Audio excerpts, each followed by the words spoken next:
You know a team that historically always does that in the postseason, steps up, maybe overplays expectations? The Northwestern Wildcats. And wouldn't you know it, because today, coming up next here on Big Ten Wrestling and Beyond, a couple of very special guests are joining us from that Northwestern program. Michael DeAugustino, outstanding at 125, Yahya Thomas at 149. Learn more about these guys. We continue right after the break here on Big Ten Wrestling and Beyond. Once again, another rock-solid season for Northwestern Wrestling. Kind of began at the Midlands earlier this year, one of the premier tournaments in all of college wrestling. Not just a team title, but 3 individual titles for the Wildcats at this year's Midland, including 149-pounder Yahya Thomas, who just happens to be with us in studio today alongside teammate Michael DeAugustino, who wrestles at 125. And full disclosure before we get started here, Mike is a former intern at the Big Ten Network, so we had to make sure to check the credentials and the key card. Obviously, it still worked to get you in the building. Yeah, I still got it in me.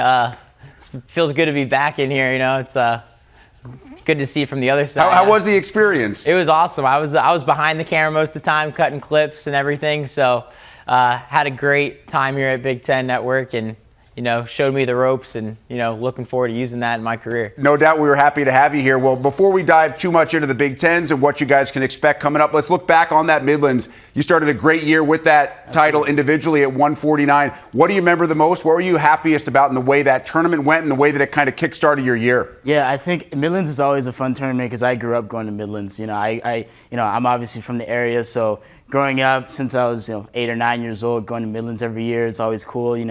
Seeing some of the greats wrestle in the finals and stuff like that, and then me being able to actually be in the finals and then actually be able to win was something that was obviously very special to me, especially just because that was so formative for me in my early wrestling years. And I think especially during the season, kind of kickstarting off into the dual meet season, that's obviously a great tournament to win as well. Michael, interesting story. You came from Florida. Yep. You never won a high school state championship. Now you're an All-American in the Big Ten. Last year as a 10th seed, vaulted yourself up to 4th. You told me something interesting earlier today. You were about setting smaller goals along the way. Speak about the mindset and the goals and ultimately achieving those. Yeah, I feel like you can't tack a goal too big, at the time. There's a lot of progress that goes into this sport over the years, and, little goals it's not realistic for me to say, as a guy who couldn't win a state championship before, I'm going to go win an NCAA Division I national title. For me, it was just keep working and just get to a Division I team and, work from there. And luckily, I found a great home here at Northwestern, and every day I had great teammates and coaches who helped me work, and it went from be the best guy in the room at practice this day to now be the best guy at this tournament. Now let's be one of the top guys in the main stage at nationals, and it worked out. You were a 10 seed. You went to 4th. Yahya, that run a couple years ago, 2021 in St. Louis. It was a magical run. A 25 seed. You finished 3rd. You did a ton of damage on the backside. What's it like being in that dogfight on the backside? What did you learn about yourself on that run to the podium? Yeah, so, being number 25 seed, obviously you're a little bit overlooked by the competition. That kind of has its ups and downs, One thing is that, nobody's really looking at you to be, the person that's going to be competitive, especially in those high seeds. But I think just being able to stay focused and not get caught up in the moment. It's national, so it's a big event. It's a big tournament. It means a lot. But just being able to stay composed in those types of matches really helped push me over the edge, I think. What were you thinking standing on top of the podium with your All-American trophy? Man, that was an awesome feeling. I always wanted to be an All-American. It's something else actually being on the podium and realizing that you did it, and having that realization. And then especially the way that I did it, it's a headline thing, going from 25 to number 3. It kind of just shows you that anything can happen, in the sport. And, you just got to keep your mind right, and then everything else will follow. You will not be a 25 seed this year. No, I Mark won't. it down. Mike, wrestling is such a family affair, really so for you. Both your dad and grandfather, Hall of Fame credential wrestlers. What did wrestling mean to your family, and did you feel as you were growing up into sports that you were kind of destined to be a collegiate wrestler? Yeah, it was definitely one of those things where my dad and brother and my family didn't really put pressure on me to do something, but you just be a little kid, oh, your dad is, or your grandfather was, and I just thank my parents and my family for just getting me involved in wrestling. It's set me up great for life, and I've enjoyed it throughout my whole career, and just thankful for that. And Yahya, you mentioned that you're from the area, went to Mount Carmel. I mean, such great athletics there, not just in wrestling, but so many different sports. What kind of drove you into the sport, and how did your high school days just down the road kind of form the person and the wrestler that you become? Yeah, so being at Mount Carmel, like you said, there was obviously a lot of great legendary wrestlers there that came through. So I always knew that being in that environment would kind of take me to the next level. So I really just kind of honed in on the training that I was getting.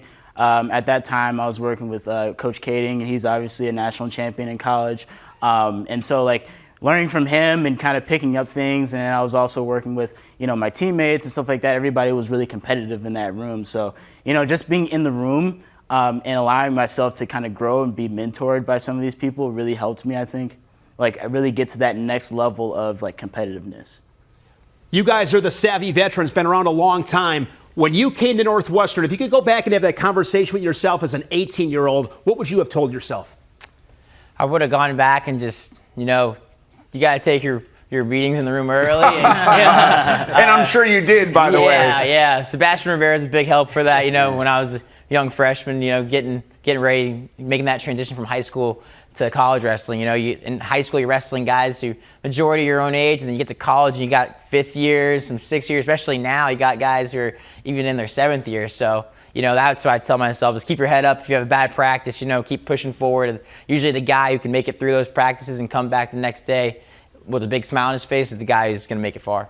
Yeah, I would say just taking one day at a time, and really allowing myself to kind of mold into the culture and mold into the program. And I think that, over time that I was allowing myself to be able to do that, but especially coming in, it was a big change for me, being in college and being away from home.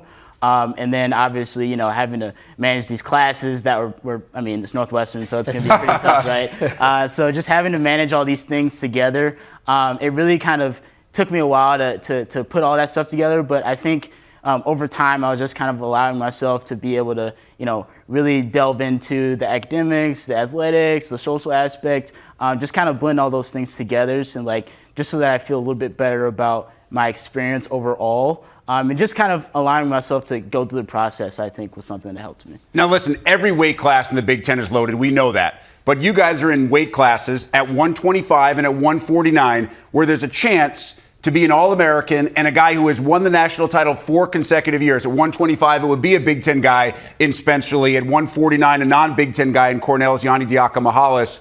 How do you approach that? Because you may not have the chance to win all 4, but Mike, you got a chance to be the spoiler, the guy that wrecks it for Spencer Lee. Yeah, the next goal is I might not be able to win 4 of my own now, but I can stop someone from winning their own. So, that would drive me, almost the same as it would if I was going for my 4th.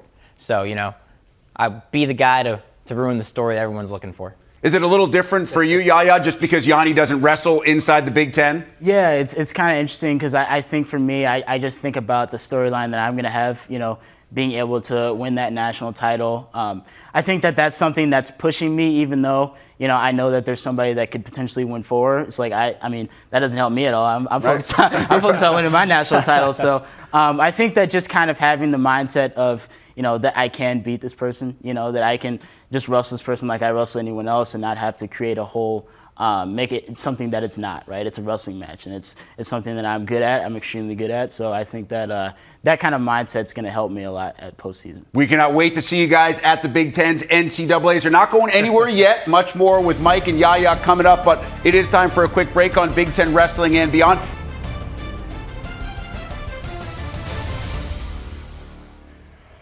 All right, we're going to finish up the show with Mike DeAugustino and Yahya Thomas with a pop quiz. Now, they didn't know it's coming, but they're Northwestern students, so they're really smart. So they're not worried about the quality of these questions because, trust me, these are much easier than anything you saw in any of your exams. All right, Shane's going to take the lead. All right, guys, if you could take a move from any Big Ten wrestler, you get to steal that one move, put it in your arsenal, what move you taking? I'm probably taking his foot sweep. He's got a pretty good foot sweep. He makes a lot of highlight reels, so that's what I'm taking. I'm taking Yaya's foot sweep. Yeah, I think I'm thinking back to I remember Seth Gross had a really good roll through tilt that I was really trying. I'm good with wrists and stuff, so I thought that would be something that it would be cool to be able to kind of get from him and really get good at. Win a lot of matches with both those techniques. Yeah. Yeah, Absolutely, hey, yeah. Shane may have seen some of that during I that felt talking it. technique segment that we yeah, just aired. yeah. All right, now you can't choose your own home arena. What other Big Ten wrestling venue do you most enjoy going to and why? I think I really enjoyed Rutgers. I thought Rutgers was really cool because it was very close knit. Like everybody was, right next to the mat. Almost it felt like, it was full. So it kind of created a whole atmosphere that was on top of the regular wrestling atmosphere that's usually there. I'd say Rec Hall. Last time I was there, I got booed pretty loud, and it's kind of cool. You know what I mean? It's nice to hear people root against you. That's a sign of respect when you get booed at an away venue, without question. All right. Who is your favorite Big Ten athlete outside of wrestling? Graduated last year, but I'm going Joe Spivak, Northwestern. Check him out. He's Tank Ledger now. He's up and coming on the WWE. I think I'm gonna say I also graduated last year. Veronica Burton. She got recruited into the drafted into the WNBA, Yep. And I thought that was really cool. Just kind of being able to see that, and she did the call with Tom Brady. I thought that was pretty awesome too. So yeah, I'd say she's up there. Yeah, women's basketball, not just at Northwestern, Big Ten wide, so many great athletes there. Okay, let's take it off the wrestling mat. I'm going to start with you, Mike. The musical artist that you were embarrassed to admit you actually like listening to. I'm going to go with Adele.